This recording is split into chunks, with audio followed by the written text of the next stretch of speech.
Welcome, everybody. Welcome to our show. Marley's over there in the corner getting ready for the big show. And we're going to get going here in just a second. I just cannot believe that yesterday's show. Thank you all very, very much. An hour and a half. We never really lost anybody. Everybody hung in there. Isn't Todd a phenomenal human? Just a great guy. I'm so happy to be able to call him my buddy and my pal and my friend. And we've been together for a very, very long time in life, Todd and I. And we've got so many great stories. And him and I were talking yesterday, and what we're going to do is we're going to bring Todd back once a month. And if it gets going really good, we probably bring him back once a week. But right now, we're going to bring Todd back once a month for the show. Don't forget, today is Text the Show Friday. We're going to take text messages from everybody. You're going to be able to send us in your questions, and we'll do our very, very best. There's Marley coming to join the show here. He just had his fruit cup, and he's ready to go. He's just climbing down the side of the cage to get in the show. Marley, here, right here. Look, buddy, you got food right here. And gang, today we're gonna have a little topic to talk about, and then we'll open it up to the questions. And Kelly Girl's standing by for any questions you may have. Text the show. Those of you that don't have the phone number, it's 949-374-0786. And don't forget, just a short little month away in the Pacific Coast Sport Fishing Show at the Orange County Fairgrounds, the 2nd, 3rd, 4th, and 5th of March. Make sure you leave badges. And everybody that leaves a badge, thank you very, very much. Delman, I really appreciate you, all you do for me. Hopefully we can get your partner there to start listening to me, and you can actually start catching fish when you go out fishing. I appreciate everybody that leaves your stars, your badges, your diamonds over on TikTok, stars on Facebook, badges over here on Instagram. They all help to let me know that you enjoy the show. And Delman, you're one of my biggest supporters, and I appreciate you very, very much. Do not call, text the show. No calling the show. Text the show. And gang, if you show up at the Pacific Coast Sport Fishing Show wearing one of my t-shirts, we're going to give away free stuff. We got stuff from Costa. We got stuff from Promar, stuff from Akuma, stuff from Baja Jerky. So you're going to have some stuff to give away. We're doing a ton. Another badge from Delman. Thank you, sir. We're giving away a bunch of stuff at the show, but you got to show up wearing one of my shirts. And I think it's going to be incredible, the amount of people that are going to show up wearing my shirts, because we have sold a lot of shirts. So I've had to reach back into my sponsors and let them know I need more free stuff. But make sure. Oh yeah, Dana War Sport Fishing, my sister, she's donated a lot of stuff too. So we're gonna have plenty of stuff for your children. We're gonna have plenty of stuff for the adults. We're gonna have plenty of stuff. I promise you, I won't run out of free stuff.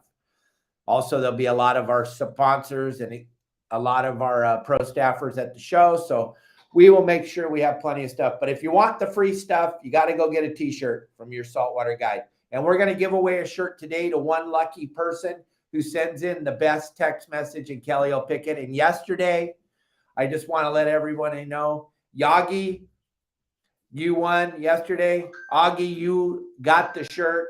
Thank you very much for all the support, always. Augie's the number, between him and Mike Lewis, it's a battle to see who gives me stars first every single day. Mike, you got your shirt last week. This week, we got, Augie got shirt yesterday, and today we're going to give another shirt away, gang. We're going to give another shirt away to someone that texts the show. But gang, one other thing, we got 5 days, and then Kelly Girl's going to pick the name out of the hat for the free trip with Justin Botrell on Bowline Sport Fishing. Free trip to go on a, what's going on? Is that Elliot calling?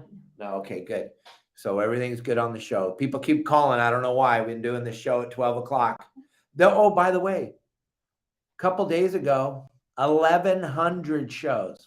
1,100.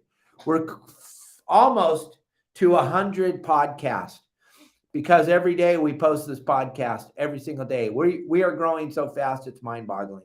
And everybody that is trying to help me reach out to Theo Von, I need to talk to Theo Von. Theo Von says he likes to fish.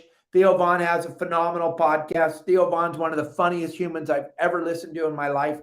I need everybody every day that follows me to tag Theo Von. We've got to get his attention. I've got to get on his show, or he has to come on my show. We have to get together. He's the funniest comedian I've ever heard. I think his stuff is absolutely incredible. Kelly and I, we laugh really hard. And Kelly and I normally don't laugh together, but we laugh super hard when Theo Von, we're listening to Theo.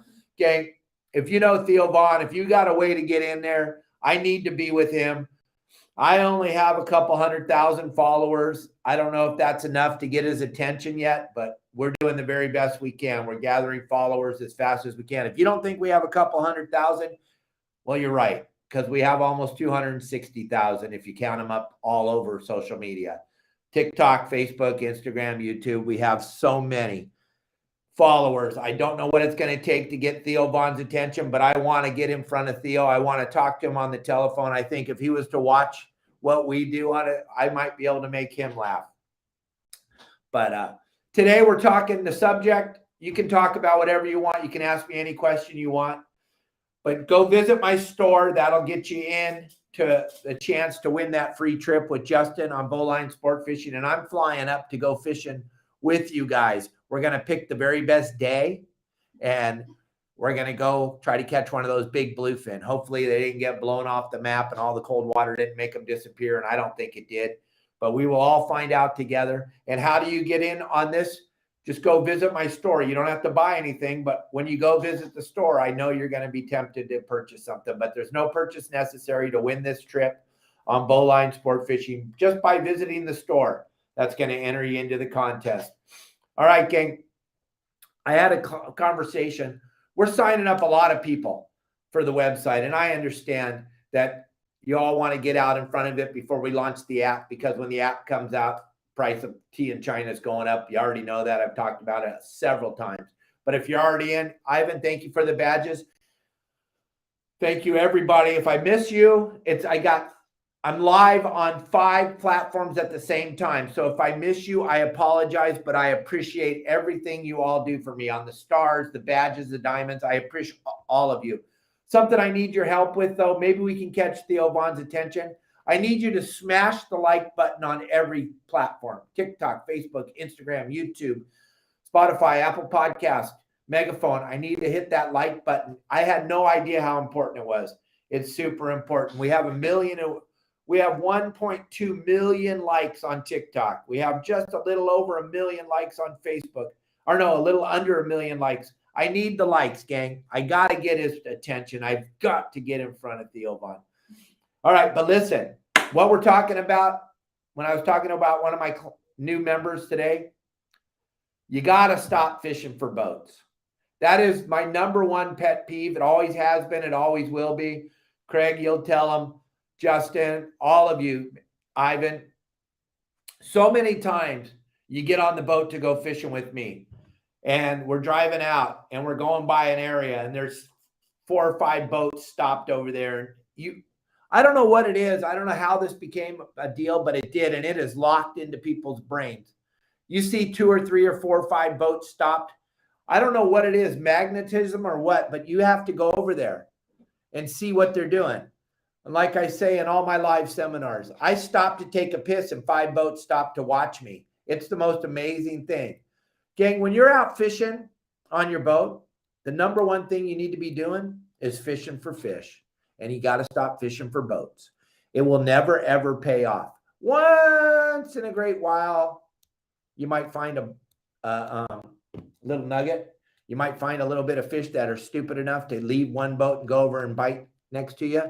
But it's not about that, gang. It never has been. It never will be. It's all about, hey, Summer, how are you? It's all about fishing for fish. And that's what we do at our website, yoursaltwaterguide.com. We make sure that you do not have to go fish for boats when you go out fishing.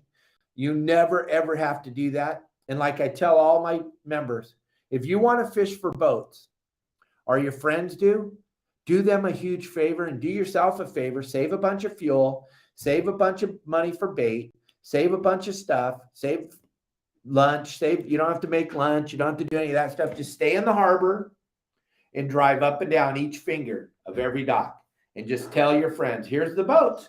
You're always so worried about where all the boats are. Well, here they are. And you can look at boats all flipping day long. You won't burn any fuel. You won't have to buy bait. And you can do that all day. That's what I tell all my clients. And another thing, they always ask for, hey, Captain Dave, can I see your binoculars? Or can I borrow that pair of binoculars? First of all, you're never going to touch my gyros. But you can use the field glasses that my dad used to use when he was watching the Rams game. You can use those as long as you're not going to look at the other boats. Everybody wants to look at the other flipping boats. They always want to know what the other boats are doing. I'm like, are you out of your flipping mind? Not that I'm anything. So I like to say, oh, they're all looking for me. Let's just say they're all looking for Steve Lasley or Pete Grossbeck or Todd Manzer or Billy Miyagawa. They're not fishing for fish. They're fishing for boats. And that's the number one thing I think everybody misses on. I need to have a whole seminar on fishing for boats. I mean, it would be funnier than hell. We could make you laugh really good. But my gosh, the amount of time you all spend going from groups of boats to groups of boats to groups of boats, and then you come in with nothing and you don't understand. You're like, I was out there. It was a great day. Yeah, but you spent the whole day fishing for boats, for God's sakes. Gang, that'll never work. Maybe, like I said in the beginning, once in a great while, but statistically, it's the worst thing you could possibly do. Number 2 is turn off the damn radio. I love this one. When I talk to some of my members and they say, hey, I listened to the radio all day today and it sounded like a pretty slow day on the ocean. I'm blown away. When I'm in a wide open bite or a really good bite or fishing's really phenomenal, the last thing I want to do is get on the radio and call everybody and tell them. Why do you think other people are going to do that? Gang, all I'm trying to do is help you. Keep your radio on channel 16 unless you have a friend out there on the water, and then pick a channel to work on. But do not think for 1 second that somebody out there on the water is going to share their hotspot with you. They don't even know you. They have no idea. And remember, the guys that are putting out dope on channel 17 or 65, they're probably sitting at home eating their boogers. They're not even on the water. They have a handheld radio and they're just making you drive around in circles out there. Don't fish by the radio and don't fish by fishing for boats. So do we have any questions, Kelly girl? Okay, we got a lot of questions. I just had to throw that out there to get everybody going. Theo Vaughn, tag Theo. I need Theo Vaughn really bad. I'm going to talk about it every flipping day till he calls me. Okay. Go. This is from John Stanley. Jumping John Stanley with the unbelievable Your Saltwater Guide flag. You can know John's out there in San Diego when you see the Your Saltwater Guide flag flying. All right. He wants to know, when is fresh dead bait no longer considered fresh dead? If he gets fresh bait at the bait barge tonight for lobster, can he use it again tomorrow night, or should he just save it for the chum bucket? Well, okay, that's a great question. John's talking about fishing for lobsters. And I always talk about the freshest bait possible. Here's what I was taught when I was working for the aquarium. I know you can't believe I was working there, but I was. I was working at the aquarium in Long Beach when Kelly girl donated her 18.5 pound lobster, 18 3/4 pound lobster. And they were told me that those long antennas on that lobster are there to pick up the electrical waves, because everything has an electrical field around it. And when the fish dies and starts to break down, that electrical field's putting out a pulsation in the water, and that's what they use to locate dead bait. And that's why the fresher, the better. Now look at what I would always do is have that fresh bait on my boat, but there'll be nights where you go out there and they don't have any bait. So whatever you have left over as far as sardines go, put them in a Ziploc bag and freeze them. Absolutely. Because you might not have bait one day. But if you have the opportunity, John, you always want to buy the freshest bait possible to fish lobsters. I know your sister's brother's aunt's cousin caught one on a salmon head. Well, I guarantee you they would have caught 1,000 of them if they would have used fresh sardines or fresh anchovies or fresh mackerel. but they did catch some on salmon head, but sea lions love salmon heads. You're not going to get the great effect that you're going to get with fresh bait. Hopefully that answered your question, John. What do we got? Next Okay, question. We got to blow through these. This is from Darren. I wasted way too much time talking. My good buddy You keep Darren. talking. Oh yeah, you can't. I'll talk till my head falls off. Okay. He says, besides the spots and artificial reefs, are there any semi-secret shipwrecks in the San Diego area? Yeah, there are some shipwrecks down there. Most of them are known and they're on the chart plotters.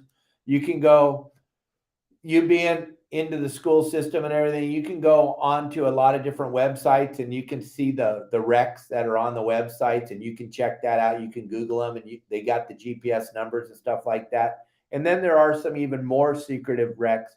I'm not really aware of those secret wrecks down in San Diego as much as I am off of Dana Point, Newport, and LA, but I know there are in San Diego. I just am not privy to that information, Darren. Sorry. And I hope that all your kids are having good time at PE right now because I know they're all listening to me. So yay. All right. So now we have a question from Dave Burris, and he wants to know. My buddy Dave. Kelly loves her fishing pole. Oh, I sure do. He wrapped us some beautiful fishing rods. That's awesome. What does squid look like on a fathometer, and how do you find the nest? All right, so Dave asked, how do you find squid nest and what do they look like? First thing I'm going to do when I get to the island or I get to an area where I've heard there's squid or someone saw some squid, or when I was running sport boats and we're driving up and down the California coast all day, if I see a lot of birds with no pelicans, because if there's pelicans, there's no squid. Pelicans hate squid. They don't eat them. They'll starve to death before they eat a squid. They don't like the way they grab them. They don't even like to eat them frozen. So if you see a bunch of pelicans crashing on the water, that's not squid. That's fin bait. Okay. So that's number one. You see a bunch of birds working, no pelicans. I'm going over there and I'm going to look hard on my fish finder. It's going to look like on your colored meters today, it's going to look like a fuzz, yellowish colored fuzz on the bottom. There's going to be a lot of it. And if you start to zoom in on the bottom and look at it harder, there's going to be a layer that's going to almost look like the bottom, but elevated a little bit off the bottom. That's going to be your nest. So you're going to look for the birds. You're going to look around in 90 to 120 feet of water, zigzagging, driving around the island, driving around the coast, looking for that sign. Also, when there's a bunch of sea lions sleeping on the surface in the middle of the day, congregated in an area that's 100 feet deep, there you got to look real hard because they're all sleeping because they've been eating squid all night. And now they're just relaxing in the sun, relaxing for the day. And then Rizo dolphins, bottlenose dolphins, white-sided dolphins, they're all going to show you that there's squid there. The common dolphin, the little bit smaller one that we have the largest population in the world in Southern California, those guys, they're not so much into the squid as they are into the anchovies, mackerel, sardines. That's their forage fish. But the white-sided dolphins, the common dolphins, the Rizo dolphins, and bottlenose, they're going to be more on that squid. Those are things to look for when you're out there looking for squid. Those are the number one things. And if you go to my website, yoursaltwaterguide.com, we have a whole video series on squid, what it looks like on your meter, how to set your meter up to look for our fish finding apparatus. It's actually called a photometer. We call it a meter because that's short for photometer, but you wouldn't buy a photometer because you don't know what the hell it is. So we call it a fish finder so that the common folk will understand. But why is it called a photometer? Because the ocean is metered in fathoms, not feet. So that's why they call it a fathometer, a fathometer, meter of fathoms. It meters the depth. That's what it does. And then by tuning it right and everything, you can start to distinguish fish, kelp, rocks, hard bottom, soft bottom, and all those things matter. And they all matter. And you can get all this information at yoursaltwaterguide.com. I know it's hard to imagine that someone would put together all this information in one spot for you. Now you can go search the YouTube and look for hours and hours and hours for these videos, or you can go to Your Saltwater Guide and find them all. I'm sorry, Kelly has a phenomenal amount of questions, but I just keep talking and talking and talking because that's what I do. Okay, Todd. I mean, Dave. Todd. I'm just kidding. That was a great show. Thanks, Dave Burst. That was awesome. That was a nice leadway into my web shot. All right. This is from Wyatt. Wyatt, my man. Did you get your shirt yet, Wyatt? We hope you did. I hope so. He wants to know, do you ever use a flasher for halibut, and does it actually work? Now, this is a great story. A good friend of mine, Matt Stabley, he's got a Facebook page and an Instagram page. He is the bounce ball king. I've never seen anything like it before, and I was lucky enough to go out with him one day and see the whole bounce ball thing, and he is deadly with the bounce ball with flashers. It looks like you're trolling for salmon. He's got this big flasher rig, and at the very end, he's got a little grub or a little worm on the end with a big 6-aught or 8-aught hook. And I'm telling you, the halibut love that whole thing. It doesn't make any sense. Halibut fishing, we always heard they nibble on the bait. This guy's trolling around at a 1.5 knots, and he's absolutely annihilating with a big flasher rig. So yes, it works. And Matt's going to do a video for me. He said he's going to give it to me at the PCS show so that we can post it on our website. He's going to give up a little bit of his secrets, and I hope he does. Hopefully we get that at the show. But yes, Wyatt, they work very, very well once you learn how to do it and how to make it happen. Right now, we don't have that on our website, but hopefully soon we will. All right. What is my website? YourSaltwaterGuide.com. That's like the shirt. And Marley, we're going to get a shirt for Marley. Oh, yeah. All right. Okay, this is from Jack, and he wants to know. Jumpin' Jack, filming the world. If he wants to know if there's a way to read current before heading out. He says, I know Windy has current app, but is it accurate? And is there a current speed that's ideal? All right. So, Jack, here's what I learned, and this is what I've told. You can see tide, but you can't see current.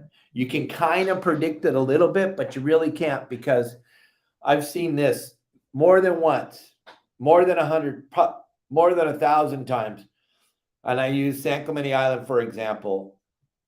The San Clemente Island, catching yellowtail on the front side of the island, White Rock, Persane, Steve's Point, all that stuff along there, Monkey Rock, Wagon Tracks, all that stuff along there is going to bite best in a downhill current. And we can drop the anchor at Persane Rock, which is like 3 miles or 2.5 miles south of White Rock. We can drop our anchor there, and the current can be smoking straight uphill. What do I mean by uphill current? That means it's going from San Diego to LA. The water's moving that direction.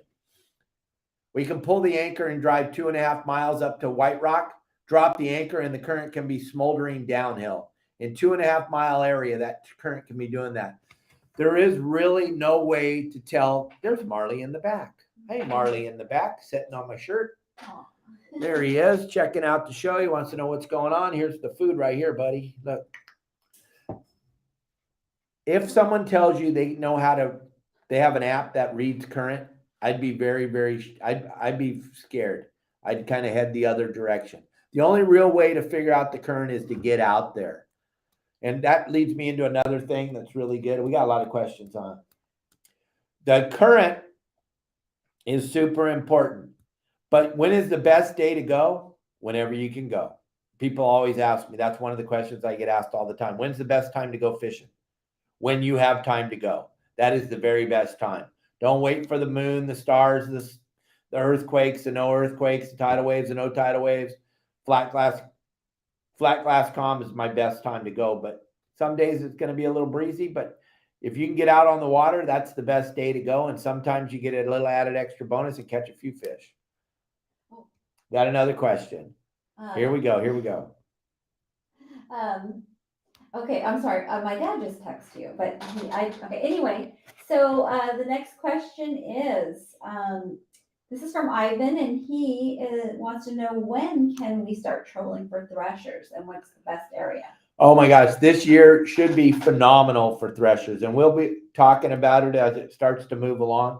But as the water temperature starts to increase, springtime's always been the best time for thresher sharks in Southern California.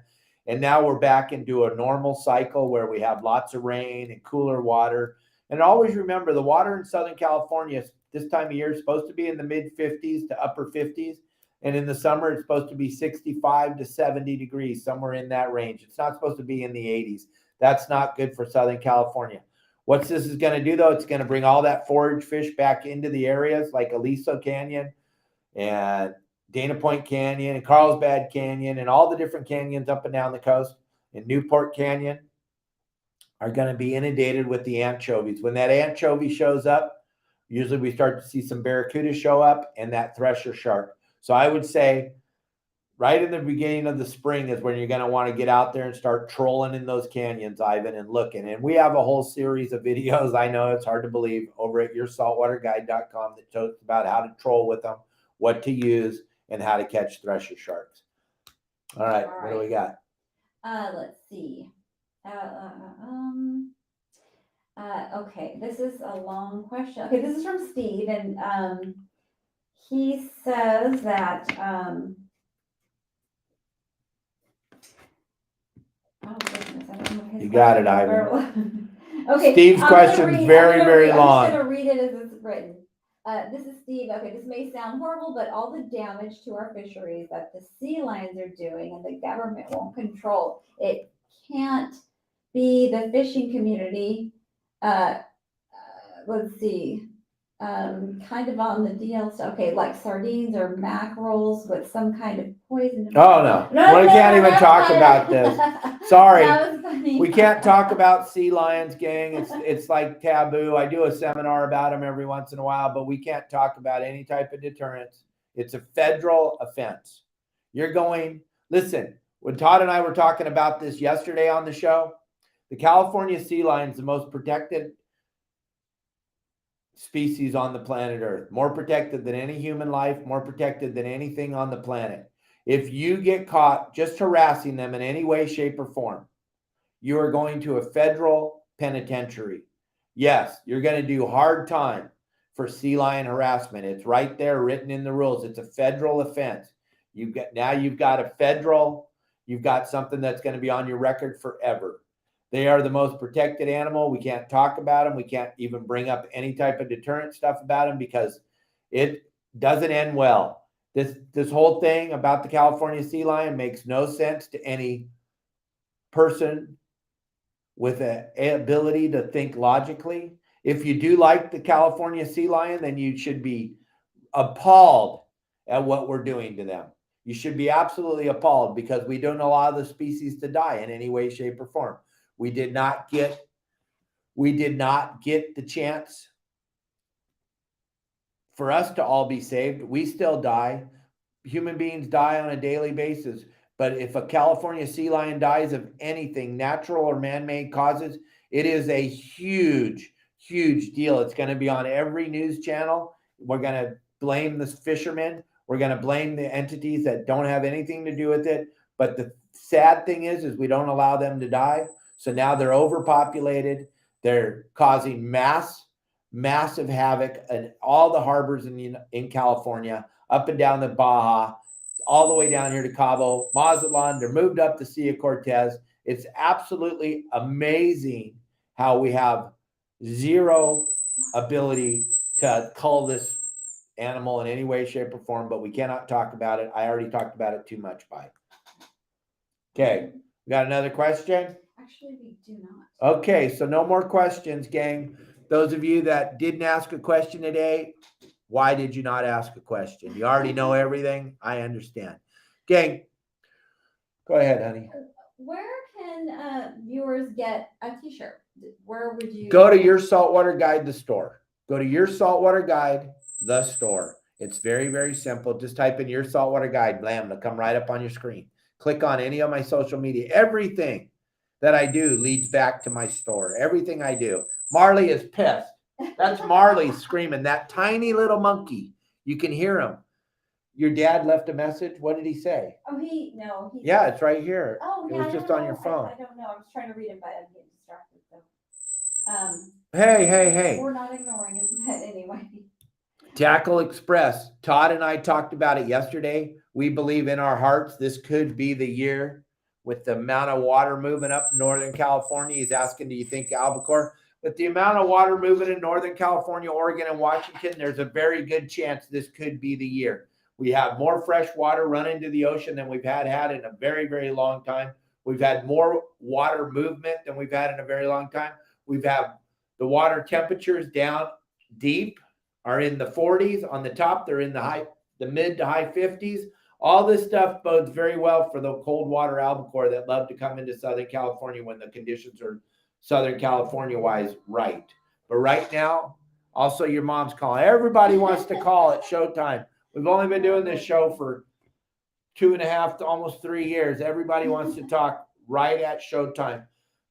Sonny, you sent a question in. For some reason, your daughter can't find it on my phone, and it's on her phone. I saw it come up, but I'm using her phone to do the show. You're not ignoring him. That's the only question he's asking you. We don't ever ignore you, I Sonny. know. If you call us, we'll answer you, but not in the middle of the show. Sonny, we love you. Thanks for watching. Summer, thanks for letting Sonny watch on your because I know he can't figure out how to watch on his own.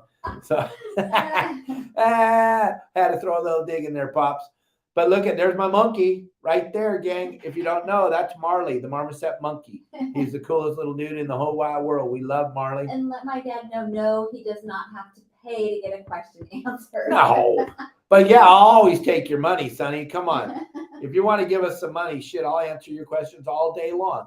Oh, I said a bad word. Remember, if you come to the seminars and Captain Dave says a bad word, all the children in the audience get free stuff. I pride myself on not cussing ever in front of audiences or on our show, and I said a bad word. I should have never said the S word. I apologize to all of you. I do. I don't do that. It was because my father got me all wound up here. Don't do that, Sonny. Don't get me in trouble. I do fine by myself being in trouble. Look at Marley. There's some food. Okay. So Dave Lee wants to know, when does Rockfish open on the Central Coast? All right, Dave Lee. The California Fish and Wildlife has decided to keep Rockfish closed until April 1st. So they're added another month to the Rockfish closures. And if you remember, if you were watching me 5 or 6 months ago, I talked about this, and I talked about how important it was for us to all get involved. And it was super. Robert, I am doing really, really well. I hope you're having fun setting up trade shows. But this Rockfish closure is not for any reason at all. There's no shortage of rockfish. There's no reason to close it. It's the most ludicrous thing in the world, but it's not to do with anything with fish. It has to do with control. That's all it has to do with. There's plenty of rockfish. But back to your original question, it opens on April 1st. But here's the hook. Here's the catch. And this is what I was trying to warn you all about. It opens on April 1st, but then it closes again on September 15th. And it won't open again. September 15th, it'll be closed, and it will not open again until April 1st, 2024. So you might have thought I was being a baby, trying to help tell everybody what was about to happen, but that's what just happened. And they didn't want us to say anything about it. They didn't want any input. They didn't want to hear anything about it. And here we are. That's what's going on. Sorry for the bearer of bad news, but that's what we got. Go ahead, honey. Here's a question. Another question. Good. Somebody wants it too. Sure. Hey, monkey boy. If for the people who are not working anymore, they're retired, and they want to avoid crowds at the PCS show this year, what day would you suggest or recommend they go?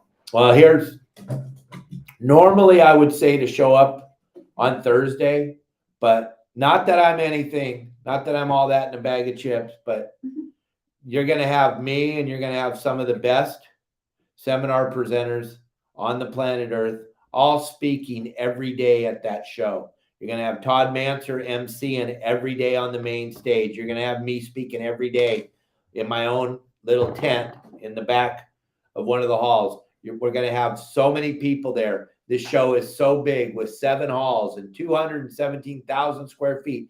And Bill's bringing in live bands, and he's bringing in some of the most spectacular food trucks. And there's going to be phenomenal food. And there's going to be so much to do at the show that I don't think there's going to be a slow day. And if there is, I would be super bummed because I'm hoping that there's going to be a zillion of you there. But I would say if you think that there might be a slow day, Thursday.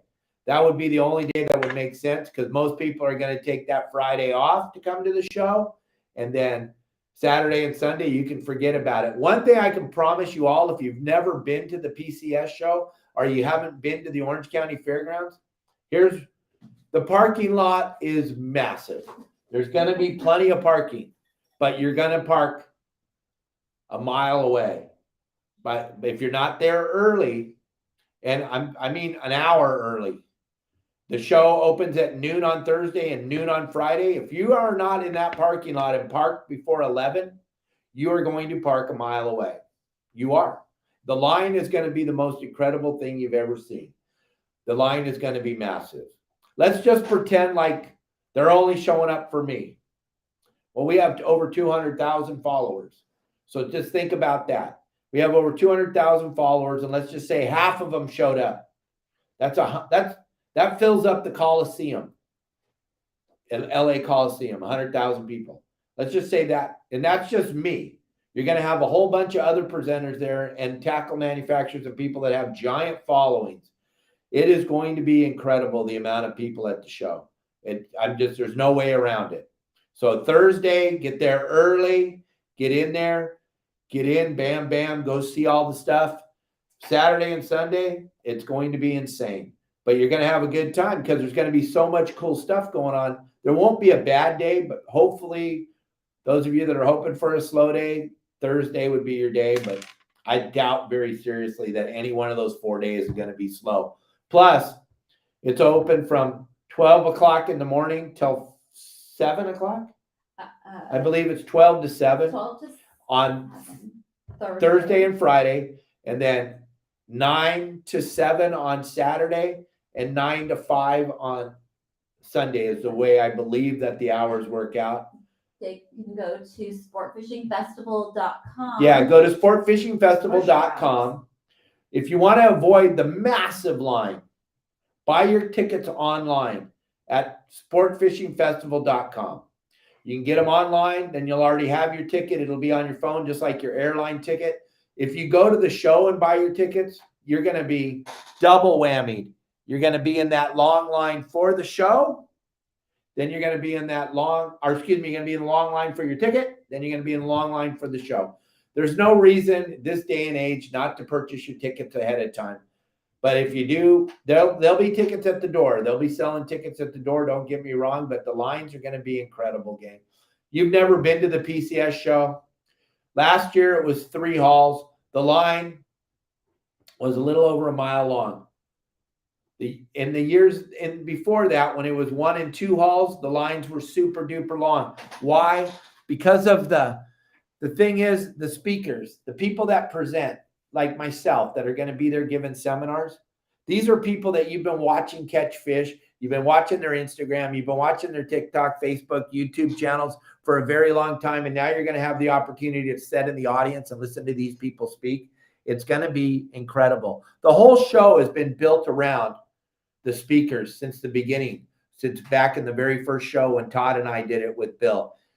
And it was all about us and the speakers, and that's what it was all around. And then they would put some exhibitors in there so you had something to do in between seminars.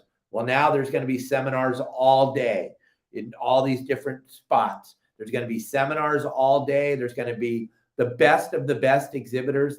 Freshwater and saltwater tackle companies are all going to be there. The manufacturers, boat manufacturers, boat supplies. He's going to have live bands there every day. Oh my gosh, it's incredible. It's just absolutely insane what Bill's put together. And then we do this live show every single day. Next week, we're going to have Billy K from Billy K Fishing on with us. And we're going to talk with Billy. I believe it's going to be on Friday. Right now, he's trying to make sure. And then on the 14th, or the 13th or the 14th, we're going to have Bill DePriest from Pacific Coast Sport Fishing Magazine and the Pacific Coast Sport Fishing Show, the owner of the show. We're going to have him on here for an hour interview. We're going to talk about our history and our friendship and how we've come to, just like Todd and I did yesterday. You're going to get to find out that Bill isn't just a magazine promoter and writer and trade show promoter and exhibitor. He has actually been in the sport fishing industry for a very, very long time. You're going to love that interview with Bill, and you're going to love the interview with Billy Kay, I promise. And we're just going to start adding and filling in people all the time onto this show because it's getting so big and things are happening so quick, and our followers are growing so rapidly. I have to, once again, those of you that left badges, those of you that left diamonds, those of you that left stars, everybody that smashes the like button, everybody that follows us, thank you very, very much. From the bottom of our heart, Kelly and I would have never imagined in our wildest imagination when we started doing this 5 years ago that we'd be standing where we are today with millions and millions of views and hundreds of thousands of followers. It's absolutely amazing to both of us. But you know what, Kel? If it wasn't for everybody watching, none of this would ever happen. And I appreciate you all so much. You have no idea. And if you become a member of our website, you would be shocked. Ivan, Jack, Justin, all the people that are watching today, let them know that I handle each and every one of you like you're my best friend. Once you become a member of our website, I will never let you down. I will never let you fail. The biggest, hardest thing for you to do, though, is call me. I don't know why. I'm super approachable. I answer every single phone call every day, all day. I never let you go out there on your own. If you're a member of my website, I take care of you till you feel totally comfortable. If you join our website, the very first thing it says is call me. The very first thing it says before you spend a penny is call me. I want to give you every opportunity to be successful when you go fishing on your boat. And I don't think I'm the greatest fisherman on the planet, but I've been fishing for a living for 48 years in Southern California. My family's been in the industry since 1947. There's nobody else with our pedigree sharing the information that we share. If there is, get on their website and suck up as much information as you can from that person.